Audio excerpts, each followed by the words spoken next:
Welcome to your own channel knowledge kit. आज हम immediate causes के बारे में जानेंगे और दूसरे दूसरे जो कॉजेस है जिसकी वजह से कि अपराइजिंग हुआ, सोल्जर्स गुस्सा किए, इंडियंस भी गुस्सा किए ब्रिटिशर्स के विरुद्ध और फिर रिवोल्ट शुरू किया। तो कुछ इमीडिएट कॉजेस थे।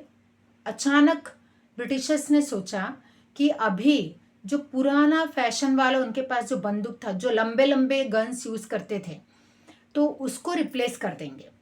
तो ओल्ड फैशन मस्केट के बजाय, जिसको कि बोलते थे वो द ब्राउन मेस, तो उसको रिप्लेस करके वो लोग क्या लाएंगे, एनफील्ड राइफल। एनफील्ड राइफल मतलब उसमें वो लोग क्या करेंगे, पहले कार्ट्रिज लोड करेंगे। उसको चलाने से पहले, फायर करने से पहले, मतलब किसी के ऊपर शूट करने से पहले उसमें कार्ट्रिज लोड करना पड़ता था। फिर कार्ट्रिज लोड करने के बाद उसको वो चला सकते थे। तो ये जब उन्होंने डिसीजन लिया 1856 में, तभी 1857 तक लोगों को एक चीज़ पता नहीं थी। 1856 में उन लोगों ने सोच लिया कि एनफील्ड राइफल अभी करेंगे, लेकिन 1857 में जब सोल्जर्स को पता चला वो जो कार्ट्रिज उसमें यूज़ किया जाता है, वो कार्ट्रिज को लोग क्या करते थे, ऐसे उसका जो टिप रहता था, कार्ट्रिज का टिप रहता था, वो टिप को ऐसे मुंह में दबा के उसका टिप तोड़ते थे, फिर राइफल के अंदर भर के फिर शूट करते थे। तो सोल्जर्स को ये चीज़ पता चला कि ये कार्ट्रिज बनता है काव या तो पिग के फैट से। कोई बताए कि काव के फैट से बनता है, कोई बताए कि पिग के फैट से बनता है। तो ये तो धर्म के ऊपर आ गया, क्योंकि काव तो हमारे गौ माता है, हिंदूस के गौ माता है, और मुस्लिम्स के लिए पिग उनके लिए भी इम्प्योर है। तो वो लोग पिग का भी फैट मुंह में नहीं डाल सकते। तो इस वजह से हिंदू और मुस्लिम बहुत गुस्सा हुए ब्रिटिशर्स के ऊपर, और फिर उन्होंने तय कर लिया कि हम कार्ट्रिज मुंह में डालेंगे ही नहीं और हम लोग राइफल में यूज़ नहीं करेंगे। तो उनका सपोर्ट किसने किया, आप लोगों ने तो जाना है, मंगल पांडे। मंगल पांडे के बारे में आपने मूवी भी देखी है। तो मंगल पांडे उनके ऊपर रिवोल्ट करना शुरू कर दिए, सोल्जर्स का सपोर्ट किए और ब्रिटिशर्स का विरोध में चले गए। मंगल पांडे एक सोल्जर थे। तो वो कहाँ पे, ऑन February 26, 1857 उन्होंने क्या किया, 19th नेटिव इन्फेंट्री जो कि बंगाल, वहां पे कार्ट्रिज इस्तेमाल करना जब भी डिक्लेयर कर दिए कि हम कार्ट्रिज इस्तेमाल ही नहीं करेंगे, तभी 1857 मार्च 29, 1857 में मंगल पांडे ने सोचा कि अभी तो अटैक करना ही है।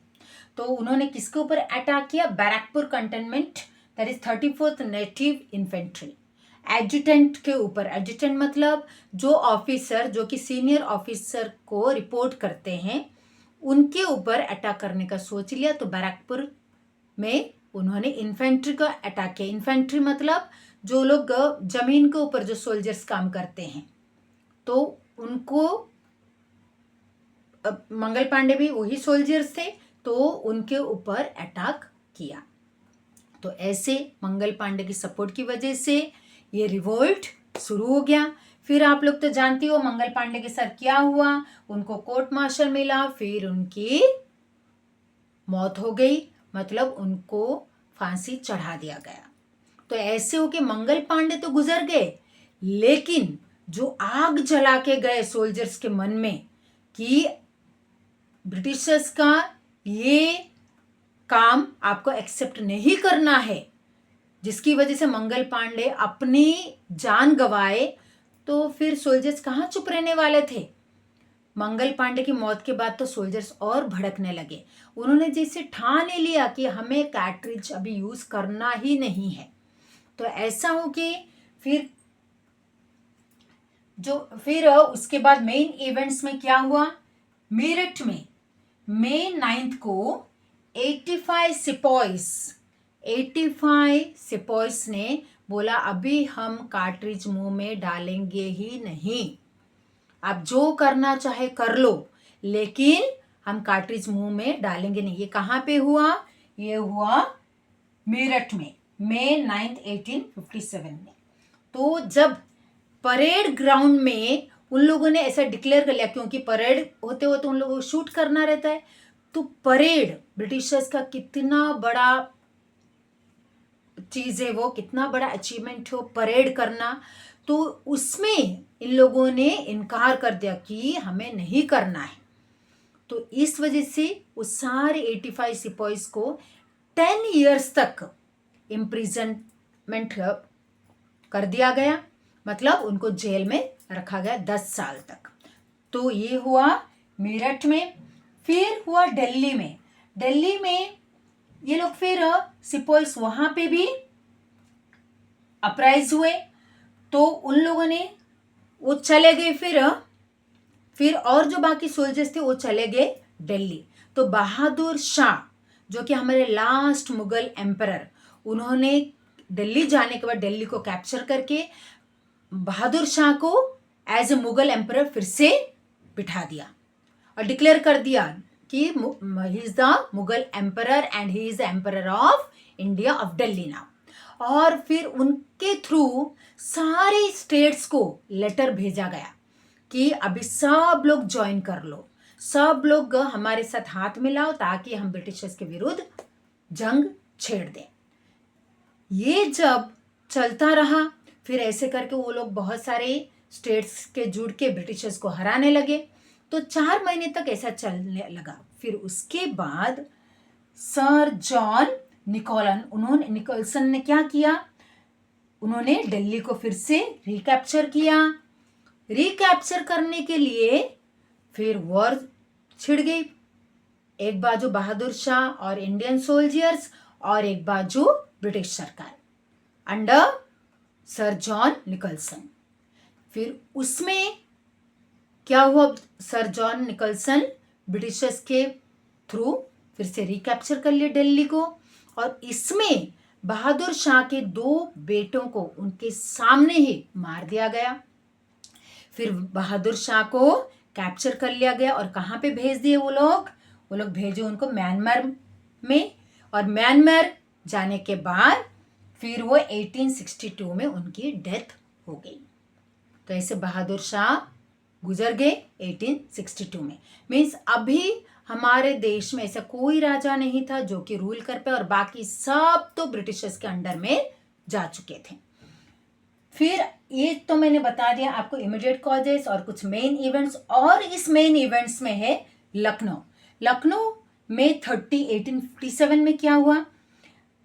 मई 30 1857 में लखनऊ में तो जंग तो छिड़ गई, किसके नेतृत्व में? बेगम हजरत महल। लेकिन मार्च 1858 में बेगम हजरत महल को उन्होंने कैप्चर कर लिया और कहाँ पे भेज दिया उनको? नेपाल भेज दिया गया। तो 1857 में शुरू हुआ, लेकिन 1858 में उनको नेपाल भेज दिया गया। फिर जानते हैं हम कानपुर में क्या हुआ। कानपुर में तो मैंने आपको बताया था नाना साहब के बारे में, जो कि थे बाजीराव सेकंड का एडॉप्टेड सन, और उनको कहाँ भेज दिया गया था? कानपुर भेज दिया गया था। पुणे में उनकी फैमिली रहती थी, लेकिन उनको भेज दिया गया था कानपुर। तो उन्होंने फिर उधर जून 1857 में नाना साहब ने जंग छेड़ा, लेकिन दिसंबर 1857 में उनको भी नेपाल भेज दिया गया। और उनके साथ थे तात्या टोपे, उनको भी वो चले गए कल्पी, क्योंकि नाना साहब तो अभी रहे नहीं कानपुर में, तो इसीलिए तात्या टोप जो कि उनके सपोर्टर थे वो कल्पी चले गए। कल्पी जाके उन्होंने रानी ऑफ झांसी लक्ष्मीबाई जी का मदद करना शुरू किया।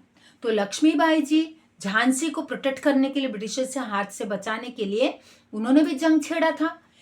तो तात्या टोपे उनको मदद करने की वजह से ये जंग तो चलती रही, लेकिन रानी लक्ष्मीबाई भी ज्यादा दिन तो नहीं रहे। फिर रानी लक्ष्मीबाई 17 जून को 1858 में वो भी गुजर गए। तो ऐसे होते होते सब लोग, अभी इधर आप देख सकते हो बेगम हजरत महल को भी भेज दिया गया, नाना साहब को भी भेज दिया गया, फिर झांसी झांसी के भी रानी रानी लक्ष्मीबाई, वो भी 1858 को वो भी गुजर गए, ग्वालियर में उनकी भी मौत हो गई। और उनको मान सिंह ने धोखा दिया और धोखा देके उनको कैप्चर कर लिया, फिर तात्या टोपे को, फिर उनको भी फांसी चढ़ा दी गई। तो ऐसे तात्या टोपे भी अपनी आखिरी सांस ले लिया। तो ऐसे होते होते सब कैप्चर में आ गया, लेकिन इंडियन सोल्जर्स रुके नहीं, ये जंग चलती रही, लोग ऐसे मरते गए, रूलर्स गुजरते गए, फिर भी इंडियन सोल्जर्स रुके नहीं, ये जंग चलती, रोहिलखंड, बुंदेलखंड, बिहार, फिर east part of Punjab, Bengal, ऐसे सब जगह पे सोल्जर्स लड़ते रहे। चाहे रूलर्स कुछ नहीं कर पाते थे, ब्रिटिशर्स का जो भी नियम था रूलर्स को मानना पड़ता था, लेकिन सोल्जर्स अपना जंग चालू रखे, ऐसे ही चलता रहा, वॉर चलता रहा। जो 1857 में जो रिवोल्ट शुरू हो गया, फिर वो चलता ही रहा। फिर आगे जानते हैं इस वॉर के बाद फिर क्या हुआ। Keep on watching knowledge kit and always remember to like, share and subscribe the channel to get more and more videos. Keep smiling. We'll meet in the next video.